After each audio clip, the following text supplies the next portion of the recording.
Now available on Tata Sky channel number 526.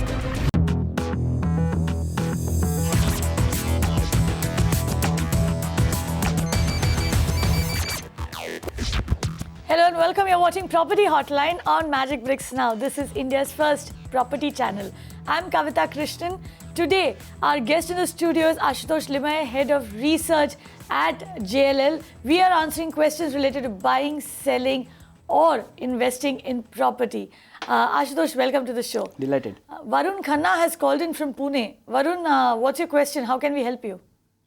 Yeah, hi. Varun here. So, actually, I purchased a property in Sector 143, Noida Expressway, and that is Sikka Kamna Greens.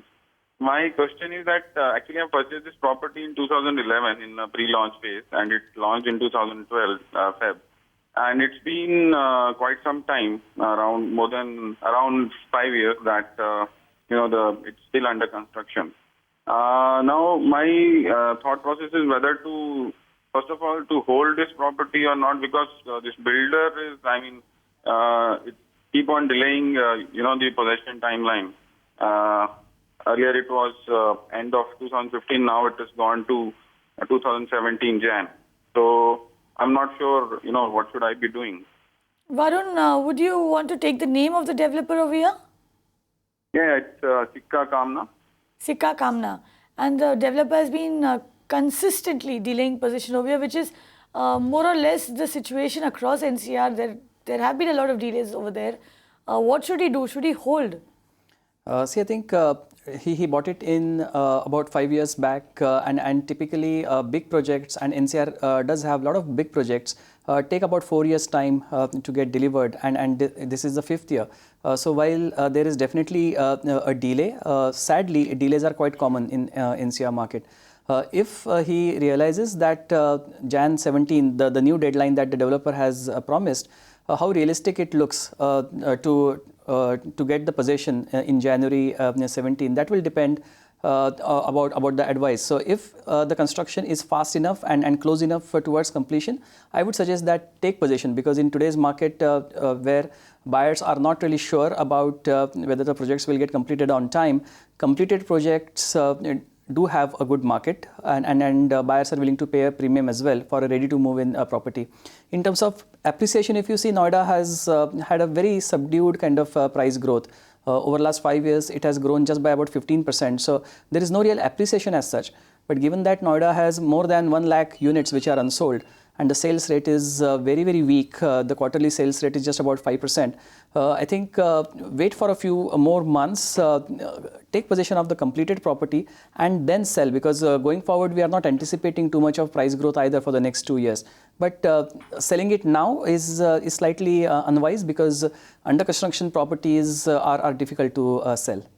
Right. And just to give you a sense, just to kind of break down what Ashutosh was telling you earlier about under construction and about ready to move in property, the price differential, let me ask my team to pull out the prop index for you. If you look at the prop index for Noida, you will see that there is a price differential of almost 1,000 rupees per square foot between ready to move in property and an under construction property. And as it is, there is a huge amount of supply in the market at the moment.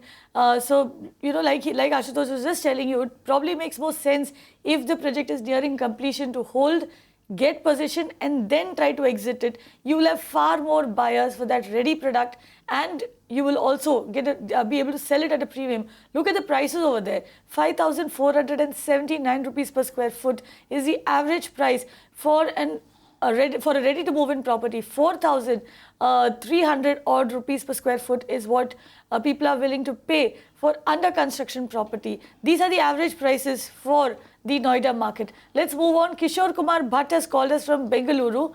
Kishore, tell us, how can we help you? Yes, madam. Good evening, madam. Good evening. Yeah, I have purchased one 1,200 square foot plot on Yelahanka Dodbalapur Road. That I purchased in the month of December 2014 at the rate of rupees 1,388 per square feet. This is inclusive of registration. The project name is Apurva and the developer's name is Bhagyashree Developers. And to give a brief idea about the location, It is walkable distance from the main road. It is about 3 kilometers from Dodbalapur railway station, 2 kilometers to Textile Apparel Park, and it is situated in a suburb called Bashettihalli, which is a KIADB industrial area. It is 1.5 kilometers from the site. So what I want to know is what is the what appreciation can I expect in the next 3 to 5 years? Kishore, you seem to have done a lot of research over there. I'm sure you have a basic sense of what to expect. However, let's get the expert to weigh in. What kind of appreciation can you expect over here? Land has always paid off and land has remained consistently as one of the better options that has delivered higher appreciation than built up properties. So you have invested in land, so I think half the work is already done. All you need to do now is to wait for 3 or 4 years. And why I am saying that is the Yelahanka-Dodda-Bellapur corridor is the secondary corridor. The northern corridor of Bellary Road happens to be the primary corridor where there is a lot of activity right up to the airport at Devanahalli and also beyond Devanahalli. So while this is also another corridor in the north, it is second to the Bellary corridor. So unless the Bellary corridor gets sufficiently saturated, I doubt whether we will have large scale activity in this corridor. So my suggestion is wait for 3 or 4 years. There is lots of activity happening on Bellary Road. It's going to get saturated soon. After that, the activity will shift to this corridor. And your property, which is very close to Dodda-Bellapur railway station and the industrial estate is nearby. So once activity reaches this corridor, your property and your neighborhood will be the chief beneficiaries. But currently, or probably in next 2 to 3 years, very unlikely that it will give appreciation in double digits. But if you can wait for 3 years and beyond, then that's a good time to contemplate selling. Wait for 3 years and beyond. Ashutosh, he obviously has chosen well, like you said. He's bought near the railway station, near an industrial corridor, adjacent to an industrial corridor. What more information can we give him? Is there? We know that the work on the Bengaluru metro, the Namma metro, has gathered a lot of speed in recent times. Is this one of the locations on the line? Will this also stand to benefit from better connectivity through the metro or through any other infrastructure project for that matter? No, not really. The metro does not really service this area, at least in the phases that the government has announced. Eventually it will, because we anticipate that Bangalore, like big metro cities, will have a fairly well developed network of metros, multiple lines. But the ones that are announced, this area is slightly off those corridors. I think this corridor depends on the Bellary Road corridor's success or the speed of development, because this is slightly off. But good for him that Bellary Road is quite active. So very soon we are going to see that rates will reach a certain level where the dispersal of development has to happen, and then this secondary corridor happens to be the nearest one to it, and hence the first one to get benefited from that. Right. So hold for at least another 3 to 4 years, and land anyway, you need to be much more patient with land than with, if you had bought a home or a shop. You can actually hold those for 3 to 4 years and exit, but land you need to hold for a slightly longer period of time. Let's take an email query next. Ashish has written in from New Delhi. He says that he wants to invest in Sona Road in Gurgaon. His budget is 1.25 crore. He wants to know if this is a good investment bet. He wants to know how this area will fare in the next 4 to 5 years. Should he go in for an investment, or is it a good bet for end use? He can hold the property for at least 7 to 8 years. Now, this is the area a lot of people are calling New Gurgaon, right, Ashutosh? Yeah, it's a big geography. I think Sona Road itself is a fairly long stretch, and the stretch after the Golf Course Road extension crossing is seeing a lot of projects. Practically, there are literally 20-30 projects happening in areas beyond this junction. So Sona Road itself, one can categorize into distinct segments, and Sona Road properties start from as low as 4,500 rupees a square foot to 5,500 rupees a square foot for certain sections like Sector 17 or Sector 33. Then you have another segment which is slightly costly in the range of about 5,500, where we have Sector 68 as a very active sector. And we also have primer segments of Sona Road, where the price is beyond 6,000 rupees a square foot as well for sectors 70, 70A, 71. So depending on the stretch of Sona Road and the frontage on Golf Course Extension Road, the prices vary. For his budget, I think there is ample choice for him to look out for.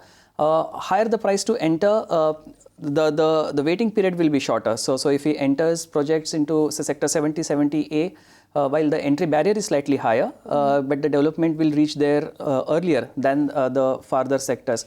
So I think when you're talking about a development over here, obviously you're speaking of infrastructure development. Yes, infrastructure development, and the projects also are likely to get completed aligned with the infrastructure completion, because developers realize that if the projects are completed ahead of the time, then the final lot in those projects don't really give them that kind of premium. But if infrastructure and projects happen to get completed fairly close from each other, then the real appreciation happens. Right, and look at the prices over there. Sector 70 over here is, trending at around 5,130 rupees per square foot. That's the average price in this area.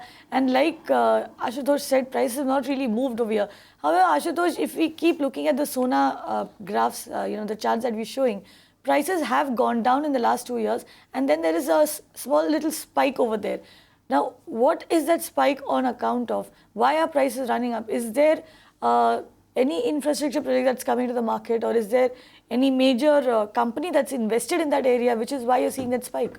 No, I think the price increase is on account of certain projects by reputed developers getting completed. And as we have seen time and again in the current environment, projects which are completed or nearing completion, thus the sales are good. And when sales start happening, it's natural for the prices to go up as well. In terms of the road infrastructure, it's fairly good. But in terms of the social infrastructure, I think it needs to provide for more. So I think long-term potential, it's definitely there. That's the direction where the new Gurgaon is going to take shape. But immediately, I think because there is limited social infrastructure and several projects happening simultaneously, in the next couple of years, we don't see too much of price growth. After that, it will be much more acceptable from an investment perspective. Right, so Ashish, certain key things to look out for. It is a great location that you've chosen. However, it is a very long corridor. So what you need to look out for, like what I gathered from what Ashutosh said, is one is look for frontage on the Golf Course Extension Road. That will give you a better chance at appreciation. The other thing that you need to look out for is look to buy in that part of Sona Road where infrastructure has already reached. That way there is a better chance of the project also being getting complete faster or sooner, and you're getting delivery sooner. Look for social infrastructure, which is key over here. You have connectivity in the form of road. However, you will, if you choose to live over there, you will, and even if you choose to rent, in fact, you will need to have a school, a hospital, basic necessities of life in and around your house. So look at all of those and then pick that property to invest in. Let's move on. We have a question that's coming on our website, www.mbnow.in. Inder writes in and says he bought a flat from Anant Raj in sector 63A, Gurgaon, on the second floor with roof lights. Now, the possession is expected in November 2016. Is this the right time to sell? A lot of people trying to sell before they get possession. Is that a smart thing to do, Ashutosh? Not really. I think if the possession is just a few weeks or few months away, I would urge them to wait, take possession of your property and then contemplate selling, because time and again we have seen the difference between the price one can fetch for a completed ready to move in property as compared to an under construction property is not ignorable. I think there is a significant premium one can fetch. And this is a property where you have the roof rights as well. So not too many properties will have that. So when the property is ready and when he brings that property out in the market, I think there will be quite a few interest for properties of this nature. Because the waiting period is not that long from today, I would suggest to wait for possession and then contemplate selling.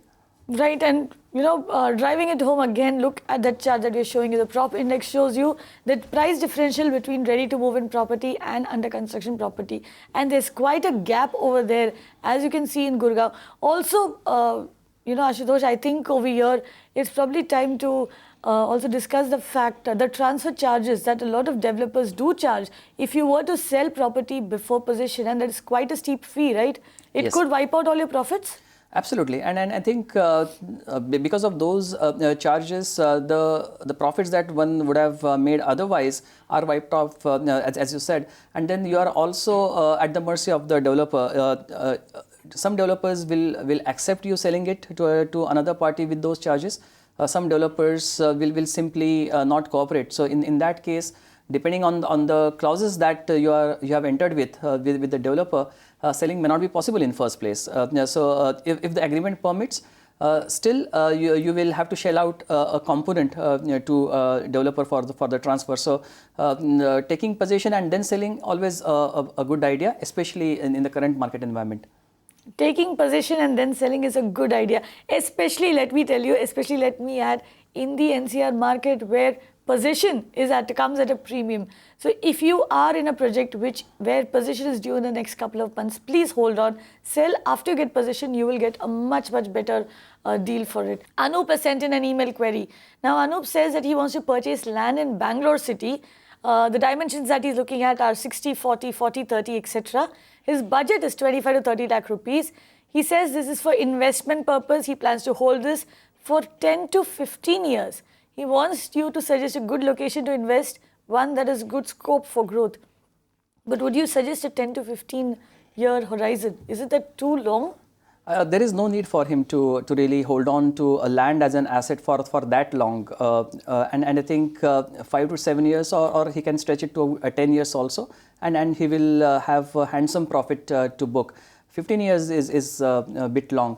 And I think the dimensions that he is referring to, I think he should go for a 60-40 dimension plot. It allows a good design to get implemented in terms of bungalow or a row house or a semi-detached bungalow.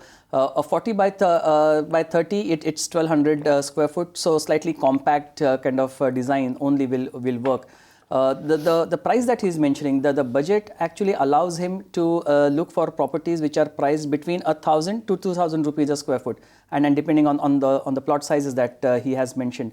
And that kind of land price is not going to be available in Bangalore city as such. So he has to really look for areas which are good 30 kilometers, 35 kilometers away from the city boundary. And then there are several corridors which he can look at. Good thing about Bangalore is all corridors have their own development potential. So the northern corridors of Bellary Road, or we answered another question earlier in this show, the Doddaballapur corridor, the old Madras Road corridor in the northeast, the Hosur corridor in southeast, Mysore Road corridor in southwest. So there are ample options for him. But I dare say that he will find property within or close to Bangalore's city limits. So he has to really look for areas which are that much farther. And that means that he has to pay attention in terms of guarding his land well, because land is always at risk of getting encroached or getting into legal hassles. So I would suggest him to look for projects which are gated communities, which are well-laid plots with good security in place. So rather than buying a small standalone land plot, he's much better off buying into a project. Ashutosh, I was just going to ask you this. What would be more beneficial, getting into a gated community where you can buy plots because that is available in the Bangalore market, or buying standalone land? Also, in terms of returns, what gives you better returns? A gated community or a standalone plot of land? All things being constant, as in say the same location and all of that. Yeah.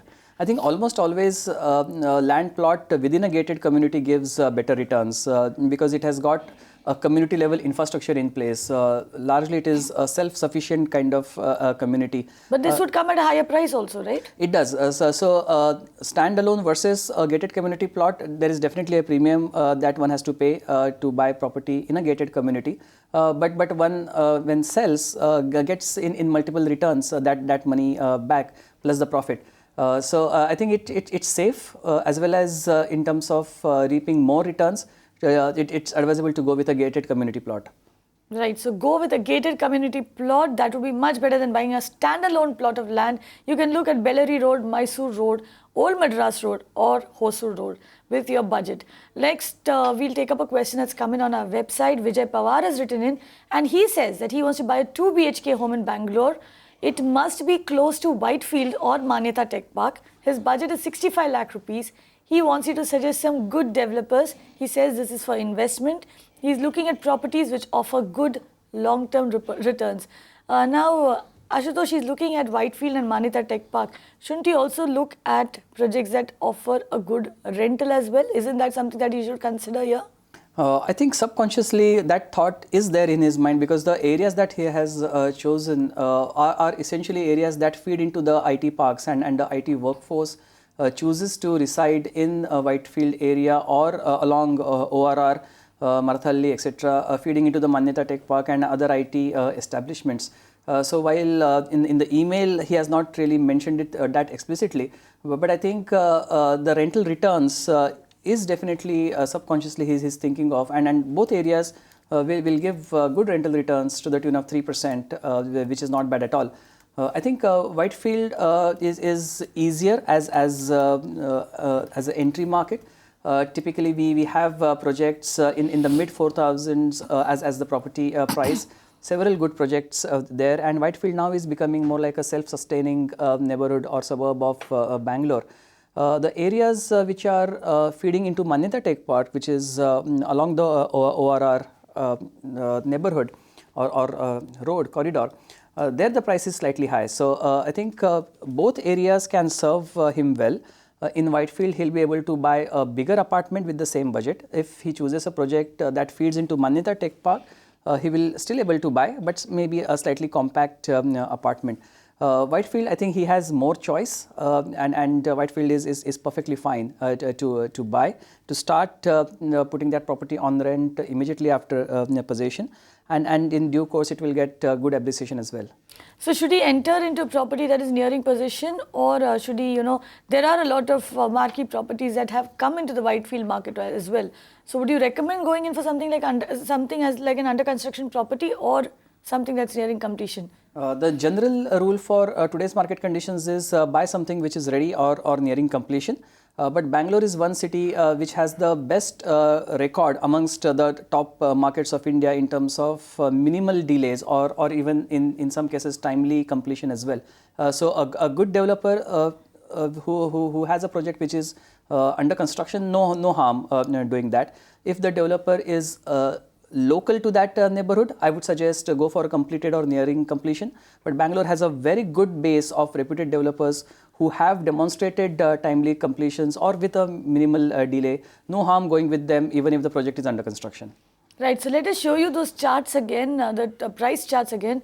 Whitefield averages around 5,889 rupees per square foot. You can see prices have gone up 26% in the last 2 years. Now these are the kind of, this is kind of growth that you're not seeing, you're seeing in very few markets across India. Prices have largely stayed flat at 23% in 1 year alone. So this is a market that is really doing well, and like Ashutosh said, even in terms of rental, both Whitefield and the ORR market give you something like 3% returns.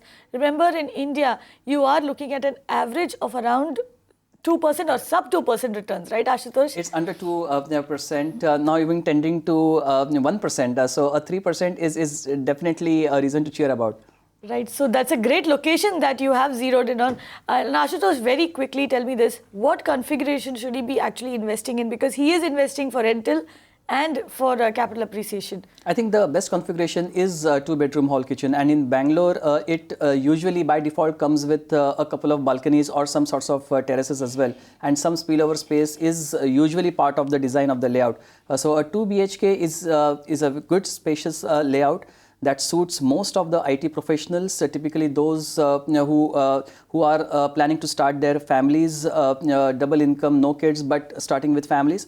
That's the biggest base of IT personnel in India, particularly in Bangalore. And for them, a 2 BHK with spillover spaces suits the best. 2 BHK is what you should ideally be looking to enter into. With that, let's take our next question.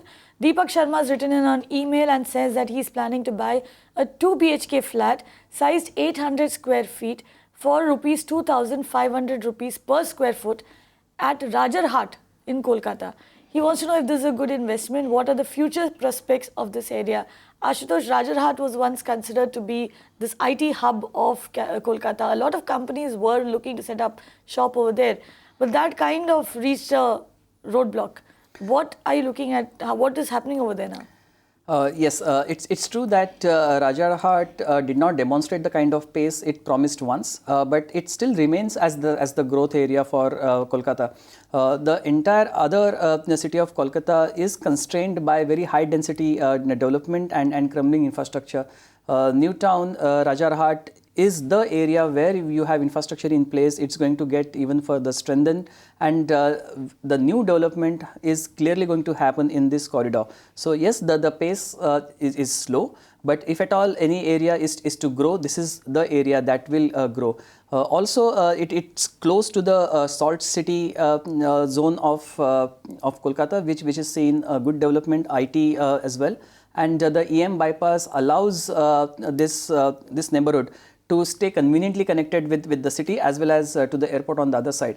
Rajarhat also has a speciality in terms of the range of price it offers to buyers. So starting from as low as 2200 rupees a square foot to as high as 7000 rupees a square foot. So it allows a much wider spectrum of property prices, and hence the end users as well as investors, almost everybody will find something that suits their budget. But where do you really see Kolkata and specifically the Rajarhat market going? Because the Northeast is also catching up in terms of IT. We are seeing companies move over there, and this market, especially right now, is in the middle of elections. So do you see enough growth drivers over present in Rajarhat? Should he be investing over there at the moment? I don't think one should look at, say, next 6 months or next 1 year, because that time is a very short time in any property market cycle. And Rajarhat clearly has the potential of being a long-term growth corridor and activity hub. That's how it's supposed to be. And no other part of Kolkata has that kind of landmass available, which could be developed much like a greenfield landscape. So Rajarhat will continue to remain as the growth corridor. The only thing that is debatable is the pace of development. It's not about whether development will happen or not, whether that corridor is prime or not. The answers to both the questions is yes, that's a development corridor, and that's going to be the future activity area.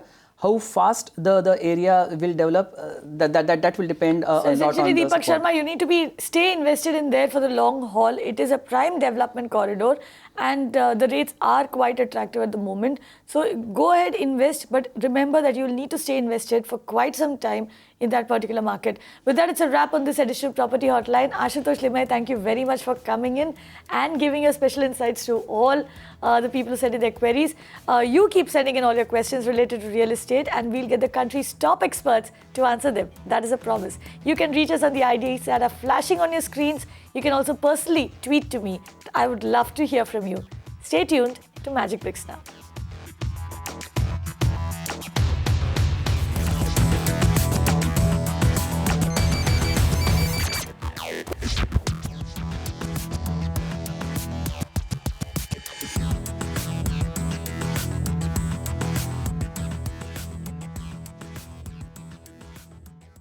You can watch live TV on our website mpnow.in. Find us on Facebook at facebook.com/Magicbricks Now. And don't forget to click the like button. You can also follow us on Twitter at Magicbricks Now. To stay updated with all our programming, hit the subscribe button on our YouTube channel by logging on to youtube.com/Magicbricks Now.